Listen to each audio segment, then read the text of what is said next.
Buenas tardes, ¿cómo estamos? A terminar este día con todas las ganas del mundo. Si tienes tu Biblia, ábrela. Marcos capítulo 4, versículo 35. Al atardecer, Jesús dijo a sus discípulos: crucemos al otro lado del lago. Así que dejaron a las multitudes y salieron con Jesús en la barca, aunque otras barcas lo siguieron. Pronto se desató una tormenta feroz y las olas violentas entraban en la barca, la cual empezó a llenarse de agua. Jesús estaba dormido en la parte posterior de la barca, con la cabeza recostada en una almohada. Los discípulos lo despertaron. Maestro, ¿no te importa que nos ahoguemos?, gritaron. Cuando Jesús se despertó, reprendió al viento y dijo a las olas: silencio, cálmense. De repente el viento se detuvo y hubo una gran calma. Luego él les preguntó: ¿por qué tienen miedo? ¿Todavía no tienen fe? Los discípulos estaban completamente aterrados. ¿Quién es este hombre?, se preguntaban unos a otros. Hasta el viento y las olas lo obedecen. Padre, te damos gracias por la oportunidad de considerar tu palabra el día de hoy. Te pido que nos hables en nombre de Jesús. Amén. Me encanta esa historia. De hecho, ya les había dicho lo mismo acerca de otra historia, pero yo empecé a preparar esta serie hace casi un año. Y cuando estaba empezando a leer y a estudiar, esta fue una de las historias que más marqué. Y dije: ay, tengo muchas ganas de predicar esta historia. ¿Por qué? Siento que en esta historia se ven reflejados 3 problemas humanos que realmente son comunes a cualquier persona. El primero es el sentir que fuiste creado para algo, sin embargo no sentir que estás creciendo o progresando o avanzando en la dirección correcta. Jesús le dijo a los discípulos: crucemos al otro lado del lago, y con lo primero que se enfrentaron fue con una tormenta, fue con dificultad, fue con retos, fue con obstáculos. Y de repente así sientes que Dios te ha creado con un propósito, te ha dado un llamado, te ha dado deseos, te ha dado un destino. Y por más que quieres avanzar hacia eso que te apasiona, hacia eso que amas, hay trabas, hay conflictos, hay dificultad. Esta semana pasada vi por primera vez la película Coco. ¿Alguien ha visto Coco? Mendigo Pixar nos hace llorar cada vez que sacan una película. Primero Toy Story 3 y ahora esto. Pero realmente es Disney desde los 80s, ¿no?, que nos hace llorar. Todavía no supero lo de Mufasa y todavía me siguen aventando más y más traumas. Pero bueno, esa película fue hecha para hacerte llorar. Así de fácil. Si no lloraste en Coco, no eres humano, no tienes sentimientos. Pero ¿sabes? Aunque el final está así, literal. Los ejecutivos de Disney se reunieron y dijeron: ¿cómo podemos hacer llorar a moco suelto a todo México? Lo que más sentimiento me dio de Coco fue cómo inició. Que si no la viste te explico. Era un niño humilde que boleaba zapatos, que su único deseo y su único anhelo en la vida era tocar música, era ser músico. Y cuando estaba con su guitarra estaba vivo, estaba alegre, la vida cobraba sentido. Y su abuela, que odiaba la música, encontró su guitarra y la rompió. Esa escena para mí fue la más fuerte. Así la abuela rompiendo la guitarra y yo digo: ¡no! Sus sueños, ¿no? Y a veces así se siente, que tienes un deseo, una pasión, un anhelo, y por más que quieres avanzar, sientes que tienes todo en tu contra. Es un poco como dijo, para citar otra película, el profeta Nacho Libre. Dijo: Dios, ¿por qué me diste tantas ganas de pelear y me hiciste un guerrero tan inútil? ¿No? De repente así se siente. Me dice ganas de cambiar el mundo, me dice el deseo de hacer una diferencia. Ni siquiera puedo hacer una diferencia en mi hogar. Me dice el deseo de ser una persona íntegra, pero caigo ante las situaciones más pequeñas. Me dice un deseo de ser un buen esposo, pero me hiciste tan impaciente. Y vemos el sueño de lo macro que Dios tiene para nosotros, pero de repente al día, lo único que alcanzamos a percibir es la oposición y la dificultad y la tormenta. Jesús les dijo: vamos al otro lado del lago, y lo primero que hubo fue resistencia. La segunda cosa que veo que es común a todo corazón humano es el sentir que Dios está ausente en los momentos difíciles. Jesús está dormido en medio de la tormenta. Y si somos brutalmente honestos, todos hemos sentido en momentos de dificultad que Dios está ausente. Hay un poema muy famoso que se llama Huellas en la arena.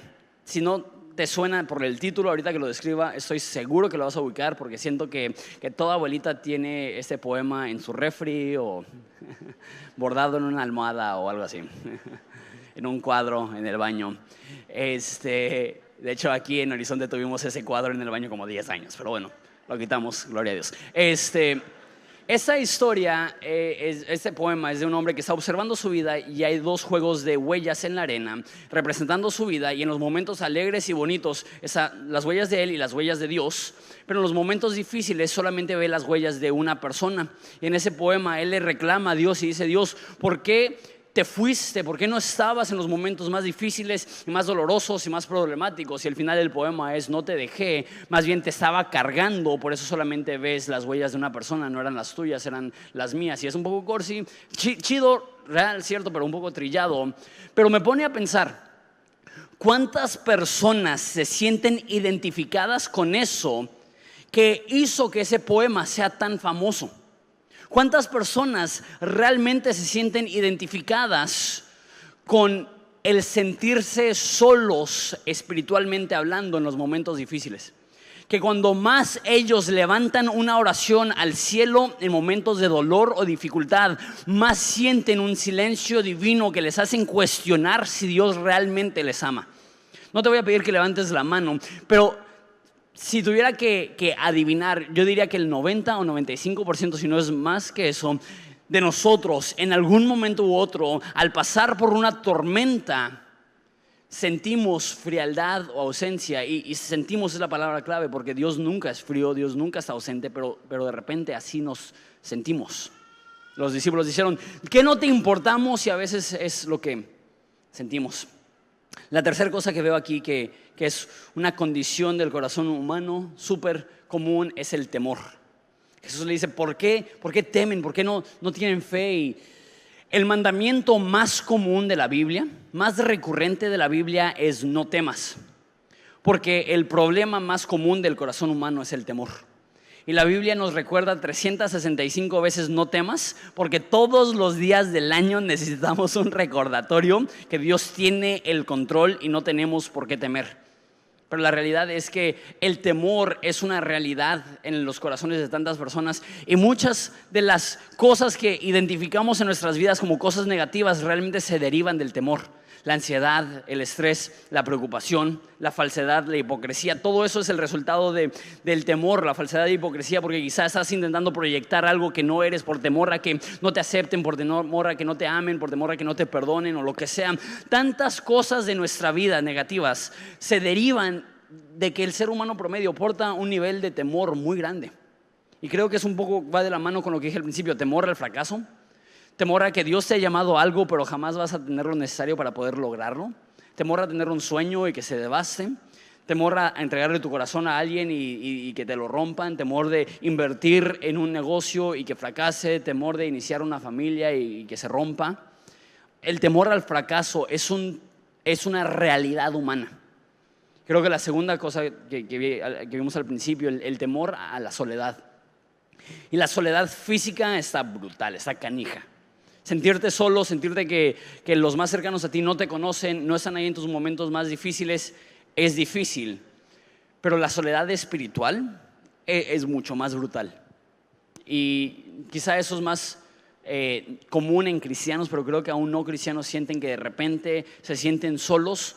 No hablando físicamente, no hablando que no hay nadie a su alrededor, sino que se sienten espiritualmente solos, que Dios no está al pendiente de ellos, que Dios no les ama. Empiezan a batallar con pensamientos como: ¿y qué si Dios no existe? ¿Y qué si la vida eterna es un mito? ¿Y qué si el cielo no es real? ¿Y qué si todo lo que estoy haciendo es en vano? ¿O qué si Dios sí existe, pero es tan grande y tan ajeno a mis necesidades que ni siquiera está al pendiente de mí?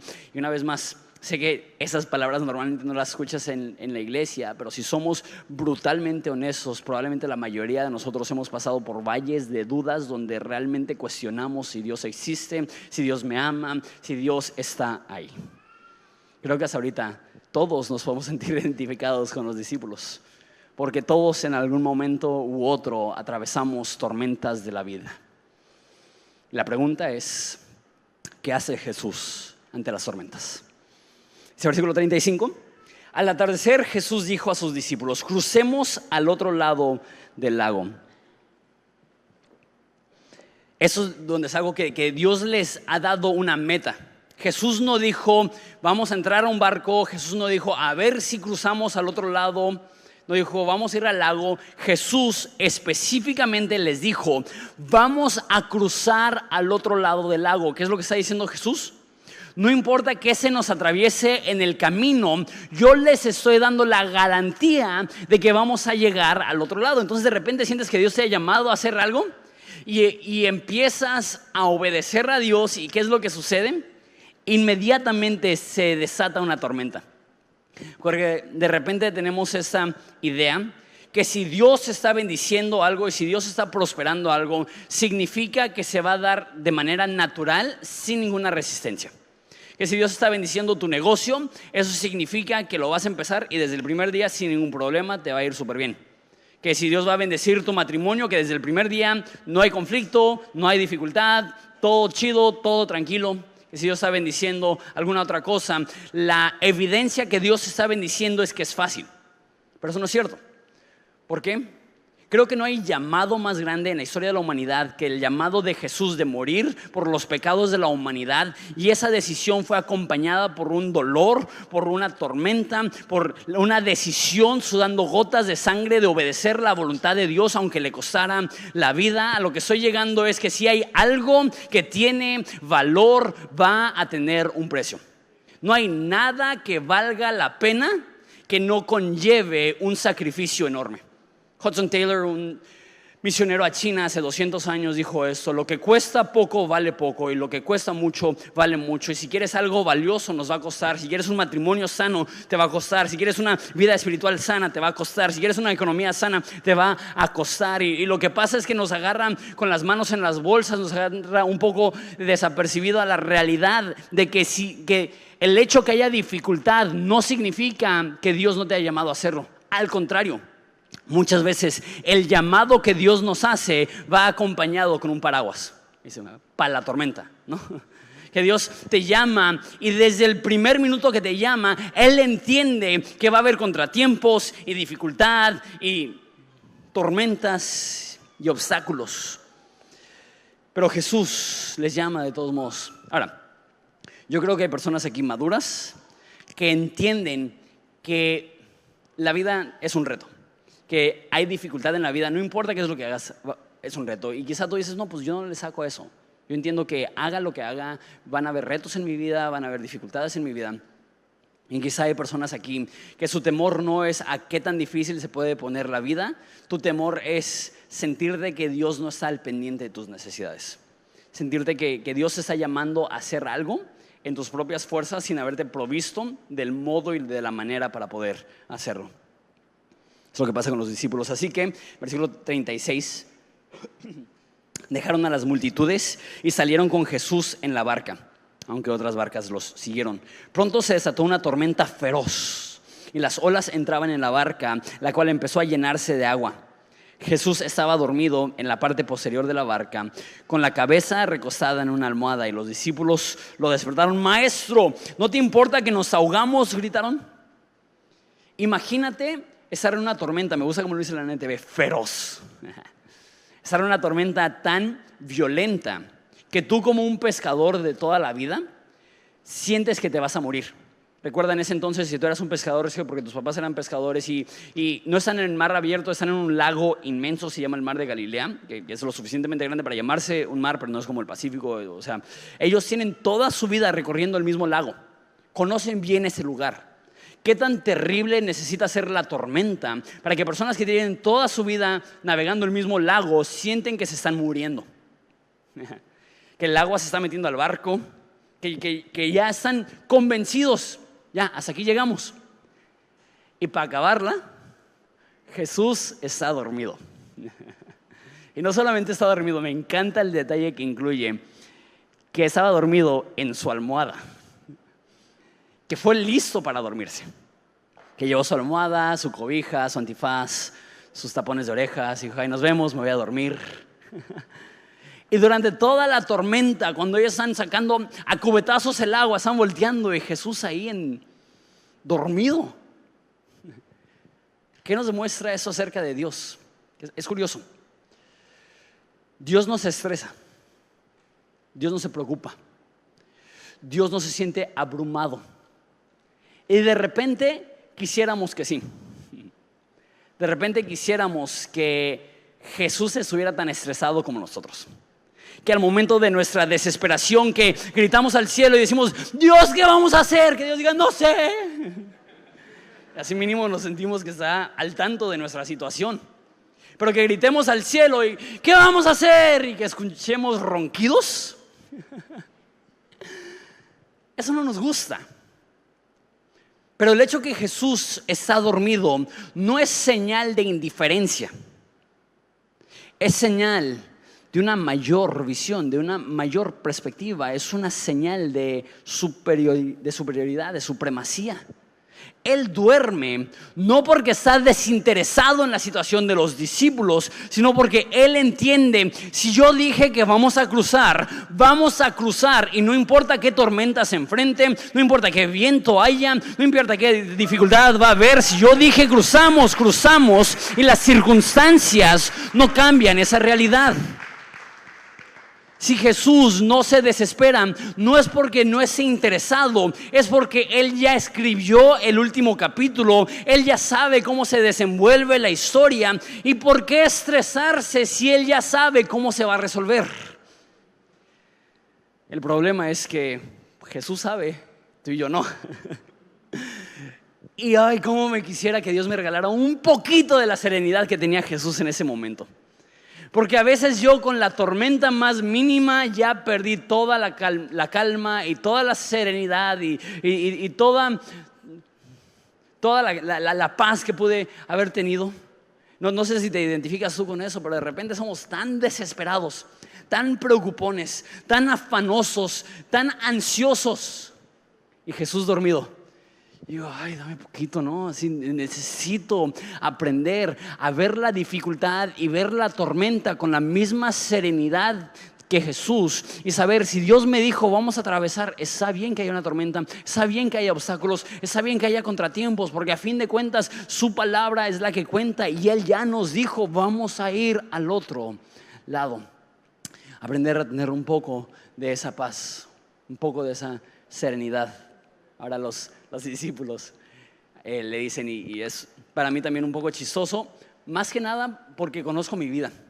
Y yo cuando recién empecé a leer la Biblia, cuando tenía unos 17, 18 años, leía los evangelios y veía de manera despectiva a los discípulos. Como, ay, qué tarados, ¿no? Así como que pensando, si yo hubiera estado ahí, yo no hubiera reaccionado así. Ese es el orgullo de un adolescente, ¿no? El orgullo de una persona de 18 años que ves esta historia y dicen, ¿cómo se atreven a dudar del amor de Dios en ese momento?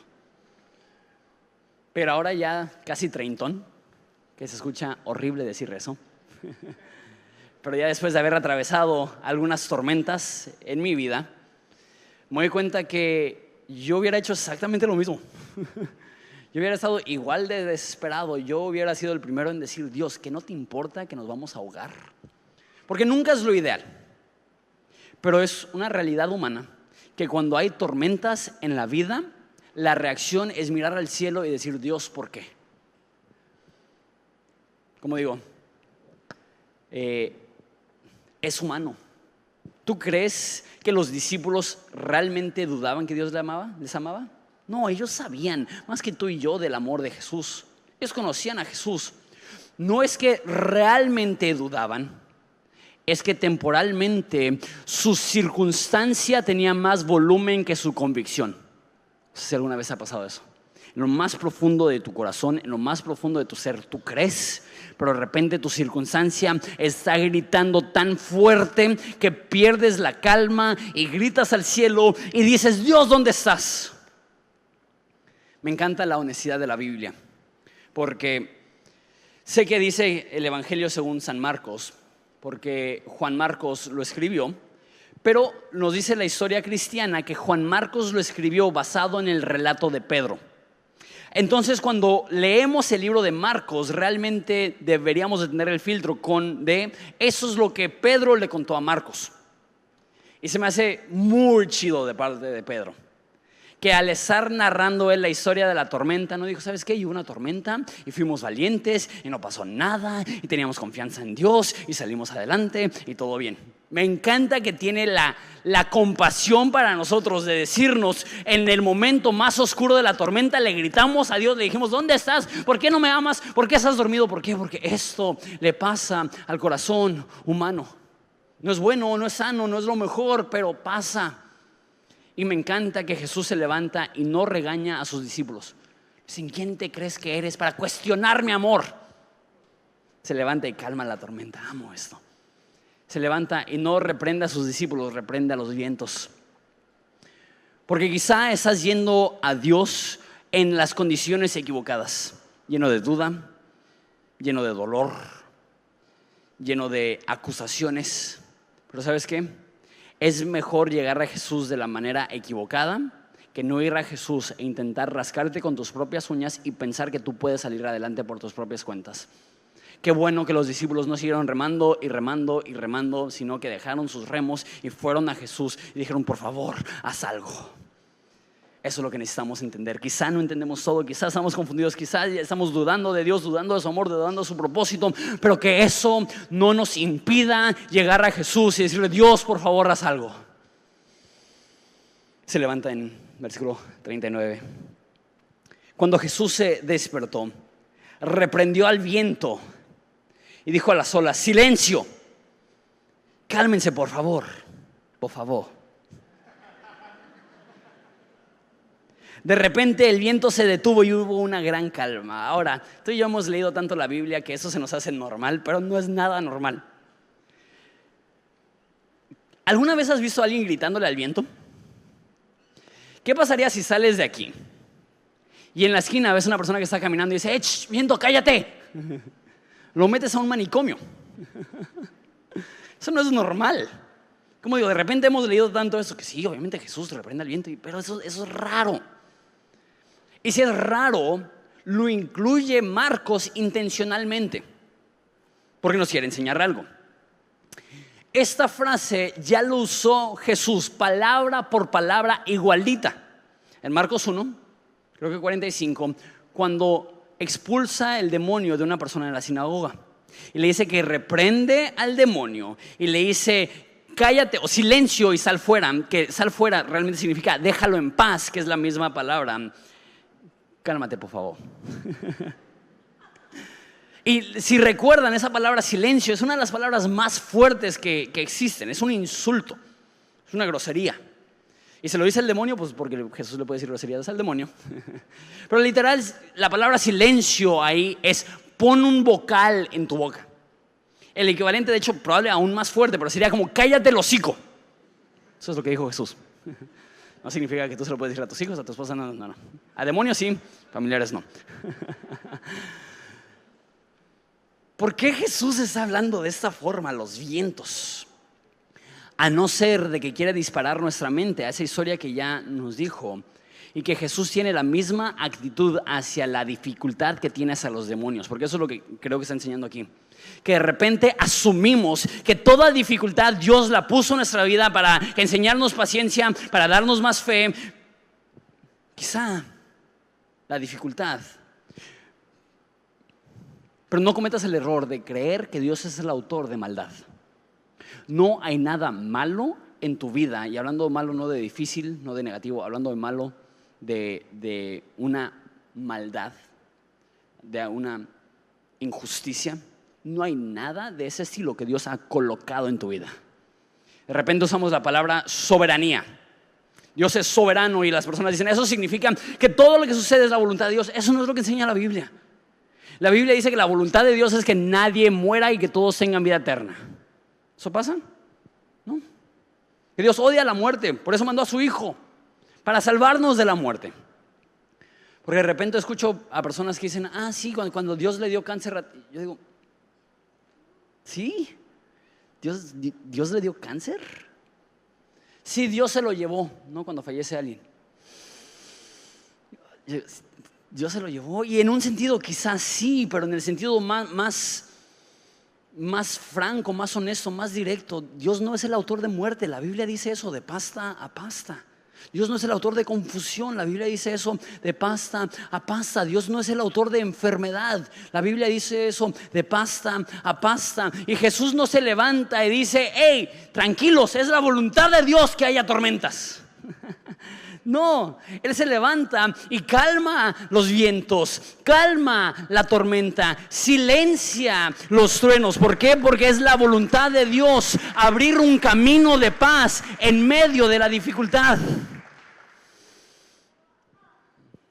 Y sé que eso es un poco difícil de entender, porque pues, si Dios es todopoderoso, entonces ¿por qué no? Y de repente nuestras mentes empiezan a confundir. Nada más entiende eso: si hay algo malo en tu vida, Dios no lo puso ahí.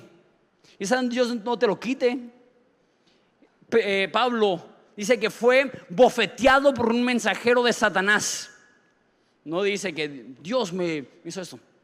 Y la respuesta de Dios es: bástate de mi gracia, porque mi poder se perfecciona en tu debilidad. Entonces, si hay algo malo en tu vida, Dios no lo puso ahí, pero Dios lo puede usar.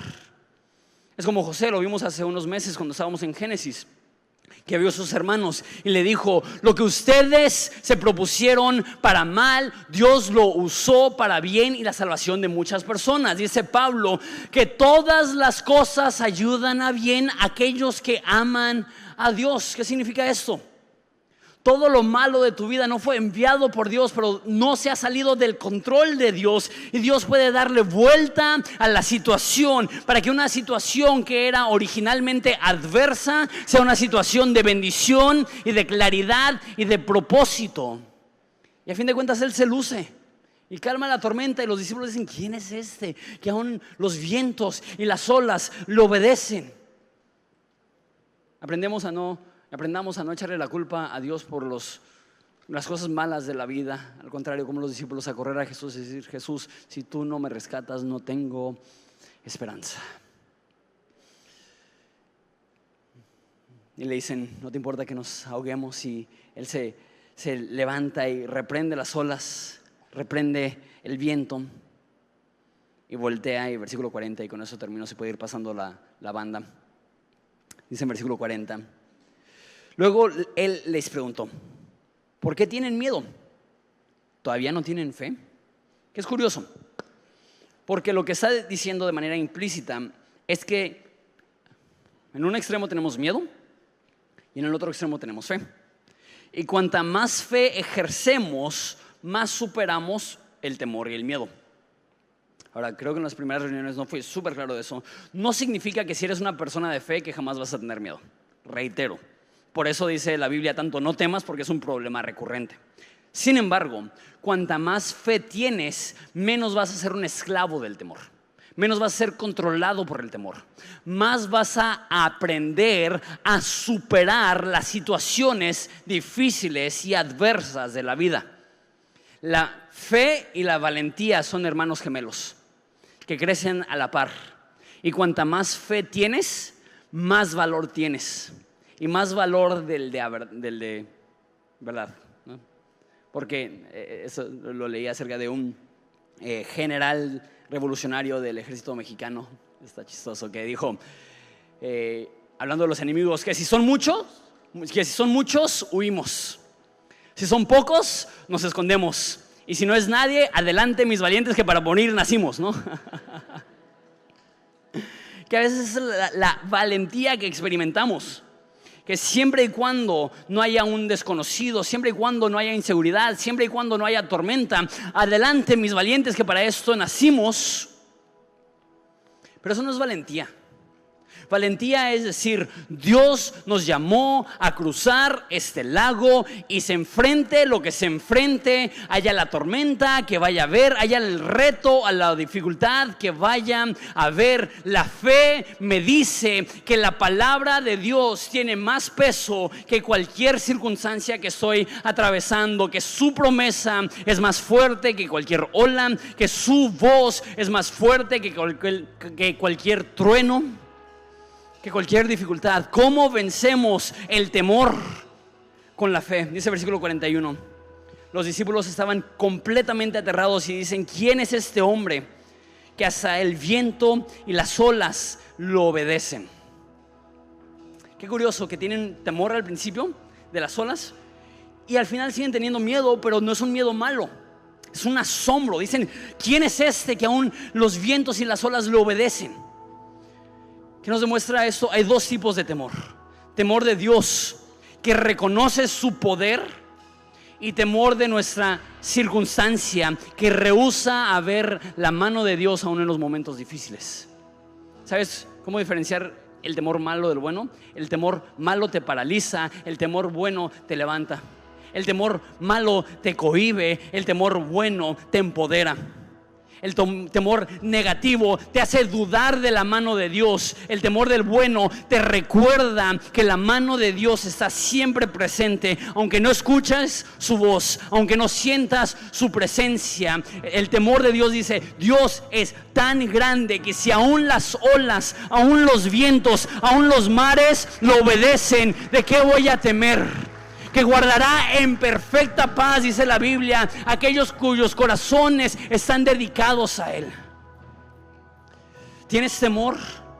¿Sientes que Dios no te está respaldando? ¿Sientes que Dios ha llamado a algo que va mucho más allá de tu capacidad, tu habilidad? Ten un poco de fe, que si Dios te ha llamado, no te ha llamado para dejarte a medio camino, para hundirte a medio lago. Él ha prometido que Él estará contigo y te llevará al otro lado del lago, respaldándote y ayudándote, aunque no lo veas, aunque no lo sientas. ¿Sientes que Dios se durmió en tu vida? No está dormido. No confundas su paz, su serenidad y su silencio como indiferencia. Él no es indiferente, Él está tranquilo, porque Él ya escribió el último capítulo de tu vida y Él sabe que todo va a estar bien. Y cuando aprendemos a poner nuestros ojos en ese que tiene control sobre el universo, en vez del temor y el problema, podemos decirle a nuestro problema: no me vas a atar. ¿Por qué? Porque tengo un Dios que es más grande que mi problema. Que podemos ver a la tormenta: no me vas a quitar la paz, porque he aprendido de mi Dios a estar en perfecta paz, sin importar mis circunstancias. No sé si sientes que has atravesado una tormenta. No sé si sientes que Dios no está tan cerca como quisieras. Es la fe, es la fe. Es creer aunque tus ojos no lo vean, aunque tus circunstancias griten otra cosa. La fe dice: la voz de Dios tiene más peso que la tormenta que estoy atravesando. ¿Por qué no te pones de pie y cantas con nosotros que con su poder se rompen cadenas? Que Él es quien hace temblar el cielo y la tierra, que en Él podemos tener esperanza contra esperanza, que sabemos que Él nos está llevando en sus manos sin importar la circunstancia en la cual nos enfrentamos. No sé si lo...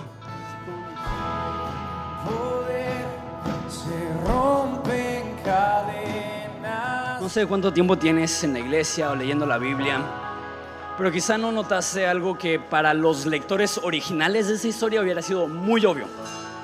Y eso es que esa historia es casi una repetición de la historia de otro profeta. Que hay un profeta llamado Jonás, que él también entró en un barco, que él también atravesó una tormenta, que la tripulación de ese barco también temía por su vida, que los dos estaban dormidos y que hubo una calma sobrenatural de la tormenta. Pero cuando Jonás lo hizo, él dijo esto: cuando yo muera, entonces habrá calma, entonces habrá paz. Me pregunto si Marcos no está hilando las dos historias para decirnos que la forma que Jesús decide traer paz a nuestra circunstancia, paz a nuestra tormenta, es que Él murió por nosotros. Y al morir, Él exclama: pagado por completo, la deuda ha sido cancelada. Y la única forma que podemos tener paz real, la única forma que Dios puede reprender y callar a nuestro enemigo verdadero, de Satanás, la ira de Dios, el pecado, la esclavitud espiritual, es que Él murió y de una vez y por todas silencia la voz del enemigo, reprende la voz del enemigo y trae paz.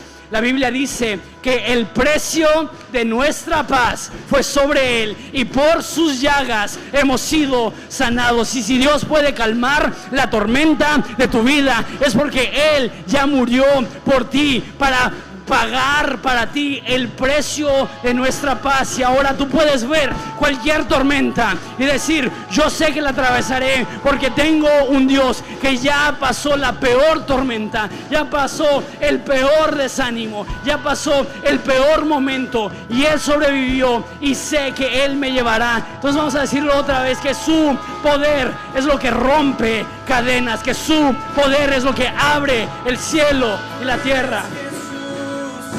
Santo